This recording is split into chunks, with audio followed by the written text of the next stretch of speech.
Hello friends, ये आज और एक वीडियो लेके आया हूँ मार्केट अपडेट सीरीज़ के अंदर में।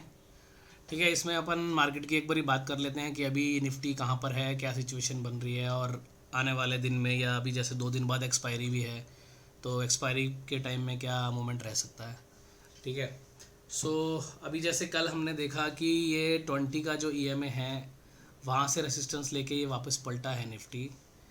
और नीचे ये जो 200 EM है, 200 EM के नीचे ऑलमोस्ट काफ़ी दिन हो चुके हैं। अब इसको पूरा मई मंथ इसने इसके नीचे गुजार दिया है। और साथ ही साथ देखें तो हम यहाँ पर डबल बॉटम की कगार पे भी हैं। ठीक है। तो बहुत नैरो से एक रेंज है जो 16,400 से लेकर के 15,800 उसके बीच में ही काफ़ी दिन से ट्रेडिंग हो रही है, लगभग मई स्टार्टिंग से ही कह सकते हैं, 6 मई से। ठीक है। तो पूरा महीना यहाँ निकल गया है। अब एक बार छोटे वाले टाइम फ्रेम पे चल के देखते हैं कि अभी क्या सिनेरियो बन रहा है और अगले 1-2 दिन में क्या रह सकता है। सो अब हम आ गए हैं 1 मिनट चार्ट पे। तो अब आप 1 मिनट चार्ट पे अगर देखोगे ना तो वही सेम चीज़ है जैसे हम डिस्कस कर चुके हैं कई बार कि कल इसने पूरा दिन में यहाँ से ओपन किया। ओपन करने के बाद में एक बार भी ये 200 पे आकर के इसने संगम नहीं बनाया। यहाँ पर हालांकि एक बार इसने जस्ट टच किया और वापस ऊपर निकल गया, तो ये संगम नहीं है। और यहाँ पर भी ये संगम बना रहा था बट वो नीचे ब्रेक डाउन कर गया। ठीक है। अब ये नीचे ब्रेक डाउन कर गया और आज का हम अगर व्यू देखेंगे ग्लोबल मार्केट का, यूएस का, तो वो ठीक है। 600 पॉइंट का रैली हुआ है कल। तो अभी अगर डाउ के फ्यूचर्स देखें तो 100-150 पॉइंट डाउन है। तो वो ठीक है, इसमें कोई ऐसी मतलब मेजर प्रॉब्लम नहीं है कि जिससे हमें लग रहा है कि काफ़ी नीचे मार्केट आ जाएगा। और हमारा SGX निफ्टी जो है वो एकदम फ्लैट है यहाँ पर। ठीक है। सो अब हो क्या सकता है कि अगर हम इसी लेवल के आसपास कहीं खुल रहे हैं, जैसे कि अभी फ़िलहाल SGX निफ्टी दिखा रहा है, और यहीं कहीं हम खुलते हैं तो फिर हमें एक बार ऊपर जाना है 200 EM तक। बिकॉज कल के पूरे दिन में यह संगम नहीं बना था तो वो संगम यहाँ पर बनना है। ठीक है। अब एक रेंज निकल के आ रही है, जिस रेंज की बात मैंने अभी कुछ दिन पहले की थी, 16,200 से लेकर 15,800। हालांकि वो उसके ऊपर गया 16,400 तक, लेकिन अभी फिर वापस उसी रेंज के अंदर आ रहा है। तो वो रेंज क्या बन सकती है एक बार हम डिस्कस कर लेते हैं। जैसे 1 मिनट चार्ट का सिनेरियो, आज का सिनेरियो तो आपको मालूम पड़ गया कि आपको ओपनिंग के बाद क्या करना है। ठीक है। अब आते हैं हम एक बार 3 मिनट के चार्ट पे। अब आप ये चीज़ ध्यान से देखना कि जितने भी ये छोटे टाइम फ्रेम है ना, जैसा मैंने पहले भी बात की कि 15 मिनट के टाइम फ्रेम तक वो संगम बनाएगा। अब तो वही होता दिख रहा है। अब आप देखो 1 मिनट पे, फिर आप देखो 3 मिनट पे। हालांकि ये 1 और 3 मिनट काफ़ी छोटे टाइम फ्रेम है, इसको हम इंट्राडे के लिए यूज़ करते हैं ज़्यादातर। ठीक है। अब आते हैं हम 5 मिनट के टाइम फ्रेम पे। तो यहाँ भी आप देखो ये सारी एवरेजेस साथ में आ रही हैं। यहाँ भी एक संगम फॉर्मेशन बननी है। आप आ जाओ 10 मिनट्स के चार्ट पे, सेम चीज़ आपको यहाँ भी दिख रही है। अभी 10 मिनट के चार्ट पे 200 EM तक भी एक बार नीचे की तरफ भी खिसक सकता है। हो सकता है जैसे मान लो अभी आज ओपनिंग होती है, ओपनिंग होके थोड़ा नीचे आता है, फिर उसके बाद ऊपर आता है। तो ये चीज़ हो सकती है क्योंकि 10 मिनट का भी संगम बन रहा है। 15 मिनट पे आते हैं हम, वहाँ पर भी आप देखो सारी एवरेजेस साथ आ गई हैं। तो सारे टाइम फ्रेम पे ना नीचे से लेकर के अब 30 मिनट का, जैसे मैंने लास्ट वीडियो में बात की कि 30 मिनट पे संगम बन सकता है, तो वो संगम अब आप देख रहे हो कल 30 मिनट के वहाँ से ज़्यादा ऊपर ये गया नहीं है और वहीं पे घूम रहा है। तो अब हमें इसने क्या देखा कि नीचे से अगर हम स्टार्ट करें, 1 और 3 मिनट को चलो हम छोड़ भी दें क्योंकि वो इंट्राडे के लिए हम यूज़ कर सकते हैं। तो 5, 10, 15, 30 ये सारे टाइम फ्रेम जो भी हैं, इन सब पे अब एक संगम फॉर्मेशन बन रही है और 2 दिन बाद हमारी एक्सपायरी है। तो अब ये हो सकता है कि अगले 2 दिन में, यानी कि आज ट्यूसडे को और वेडनेसडे को या थर्सडे को भी, मिड हाफ तक भी हम कह सकते हैं कि ये इसी रेंज में ट्रेड करेंगे। अब वो रेंज क्या निकल के आ रही है, वही निकल के आ रही है 16, 350, 400 के आसपास, और नीचे में 16, 150, 200, मतलब ये 250 पॉइंट की एक रेंज बन जाएगी। इस रेंज के अंदर में ही अगले 2-3 दिन टाइम पास करने वाला है, ऐसा लग रहा है अभी देख के, क्योंकि सब टाइम फ्रेम पे ही एवरेजेस जब इस तरह से फॉर्म होनी स्टार्ट हो जाती है ना, तो इसका मतलब है कि मार्केट अब कुछ दिन के लिए एक रेंज में जाने वाली है। लेकिन अब इसमें कैच क्या है? कैच ये है कि 1 आवर का टाइम फ्रेम अगर हम देखते हैं ना, तो यहाँ पर अभी ऊपर की तरफ जगह बची हुई है, बिकॉज इसको भी संगम बनाना है। ठीक है। तो इसके लिए ऊपर तक जगह बची हुई है। तो अब हो ये सकता है कि एक्सपायरी तक, यानी कि जैसे मैंने बात की आज ट्यूसडे को, वेंसडे को और थर्सडे का मॉर्निंग तक, इसी रेंज में ये प्ले हो सकते हैं।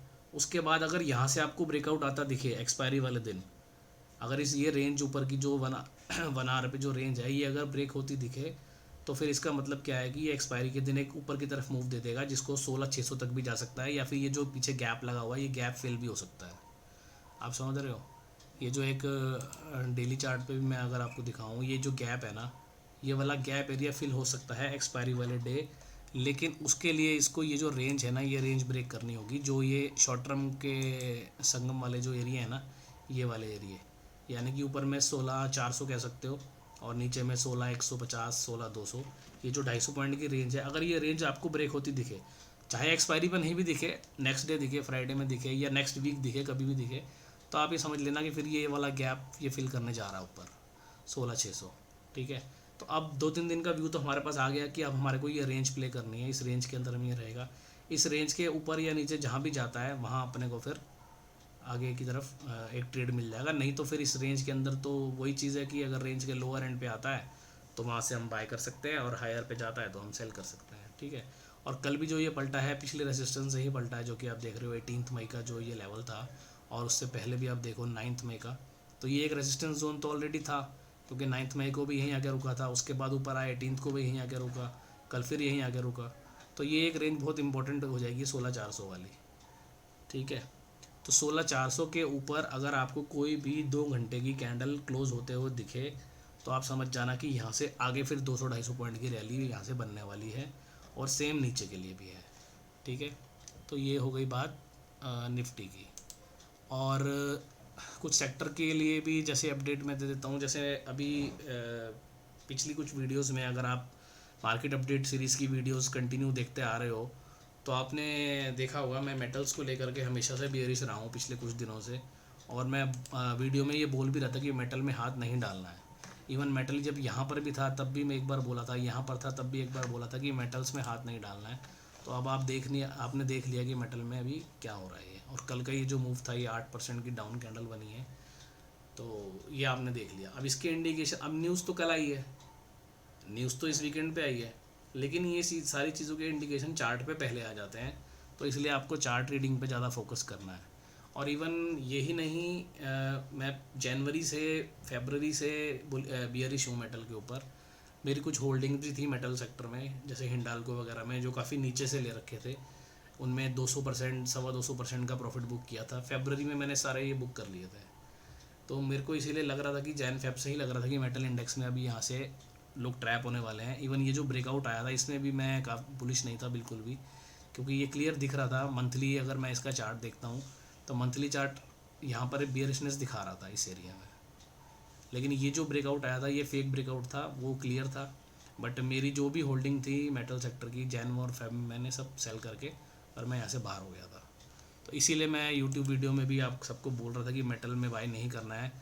हालांकि इस लेवल पे भी कोई ऐसा बेरिशनेस नहीं था, लेकिन अगर हम मल्टी टाइम फ्रेम के जो चार्ट्स हैं अगर क्लब करके देखेंगे ना, जैसे मंथली का, वीकली का, तो समझ में आती है सारी चीज़ें। ठीक है, तो ये एक अपडेट देना था मेरे को। और बाकी जैसे ऑटो की बात कर रखी है, ऑटो तो आपको पता ही है कि अच्छा चल ही रहा है, और कल भी ऑटो जो था टॉप गेनर में था, तो ऑटो में अब कोई समस्या नहीं है। अब इसका कारण आप समझ जाओ कि क्यों मैं मेटल पे बेरिश था और ऑटो पे बुलिश था, क्योंकि ऑटो में ये करेक्शन कंप्लीट हो चुकी है। और मेटल्स में अगर मैं दिखाऊँ आपको, तो मेटल्स में अभी करेक्शन काफ़ी पेंडिंग चल रही है, और इस लेवल पे मेटल में तो, और जो लोग बेसिक टेक्निकल समझते हैं उनको मालूम होगा कि ये वाला जो पैटर्न बना हुआ है, ये पैटर्न एक इतने बड़े ट्रेंड के बाद ये एक रिवर्सल पैटर्न होता है। और अब जब ये 20 पे आ जाएगा उसके बाद देखेंगे मेटल में अगर कुछ सिनेरियो अच्छा लगेगा तो। वैसे इसमें जिस हिसाब से इसकी फॉर्मेशन बन रही है, ये ज़रूरी नहीं है कि ये 20 पे रुके, ये 20 से नीचे भी आ सकता है, या फिर ये जो ब्रेकआउट यहाँ से करके गया है इस पॉइंट को रिटेस्ट करने भी आ सकता है, 4,500 4200 तक भी आ सकता है मेटल इंडेक्स। तो अभी वेट करना है अपने को, बीच बीच में छोटे छोटे बाउंस आते रहेंगे। अब वो मैं, क्योंकि अब इसमें क्या होगा ना, मैं ये जो एनालिसिस कर रहा हूँ ये मंथली चार्ट पे कर रहा हूँ। अब मान लो किसी दिन मेटल इंडेक्स बढ़ गया, स्टॉक 5-5 10% बढ़ गया, बोले जी आपने तो बोला था बेयरिश है, तो उस चीज़ को समझना कि मैं मंथली चार्ट पे अगर एनालिसिस कर रहा हूँ तो व्यू मेरा किस टाइम फ्रेम का होगा, मतलब इन्वेस्टमेंट वाला व्यू होगा। मैं इन्वेस्टमेंट की बात कर रहा हूँ। अगर आपको मेटल सेक्टर में पैसे डालने हैं अगले साल, 2 साल, 3 साल के लिए, तो अभी रुक जाओ, ये बोल रहा हूँ। छोटे छोटे ट्रेडिंग बाउंस आते रहेंगे, वो तो मैं भी कैच करता हूँ, तो उसकी बात नहीं कर रहा हूँ मैं। ठीक है, तो ये चीज़ ध्यान रखना, क्योंकि लोगों में ये बहुत कन्फ्यूज़न हो जाती है, बोले यार आपने तो बोला था नहीं चलेगा, ये देखो आज तो मेटल सेक्टर के स्टॉक चल रहे हैं। तो मैं एक दिन की बात नहीं कर रहा हूँ, मैं 1 साल 2 साल की बात कर रहा हूँ। ठीक है, और ऑटो में आप डाल सकते हो पैसा, ऑटो में कहीं कोई प्रॉब्लम नहीं है। उसके अलावा और भी सेक्टर्स हैं, एक बार हम डिस्कस कर लेंगे। ये वीडियो मैं अभी यहीं ख़त्म कर रहा हूँ, और इसके बाद जो वीडियो बनाऊंगा एक सेक्टर के लिए अलग से वीडियो बना देंगे, उसमें हम फिर बाकी सारे सेक्टर्स की बात कर लेंगे कि ऑटो के अलावा और कहाँ पर हमारे को अपॉर्चुनिटी दिख रही है इन्वेस्टमेंट के लिए। बाकी ट्रेडिंग के लिए तो डे टू डे ट्रेडिंग के लिए तो आप लोगों को पता ही है, आप संगम चेक कर सकते हो, आर्ली पे टू आर्ली पे कौन से सेक्टर में संगम बन रहा है, वो सब ठीक है। लेकिन अगर थोड़े बड़े टाइम फ्रेम की बात करनी है तो वो अपन डिस्कस कर लेंगे वीकली और मंथली चार्ट पर, उसका एनालिसिस कर लेंगे, ठीक है। तो इस वीडियो में हमने बात कर ली निफ्टी की, कि निफ्टी में अगले 1-2 दिन में क्या हो सकता है, रेंज क्या बनेगी, और ब्रेकआउट या ब्रेकडाउन का मैंने आपको बता दिया कि अगर ऊपर की तरफ ये 16,400 का लेवल काटे और आर्ली टू आर्ली की कोई कैंडल वहाँ ऊपर क्लोज हो जाए तो उसको अंडर एस्टिमेट नहीं करना, ठीक है। तो चलो ये वीडियो मैं यहाँ ख़त्म कर रहा हूँ, और फिर मिलेंगे नेक्स्ट वीडियो में, फिर और कुछ बढ़िया बात करेंगे, जैसे सेक्टर के बारे में बोला, सेक्टर्स बाकी सेक्टर्स की भी बात करेंगे, ठीक है। Okay, thank you, bye bye.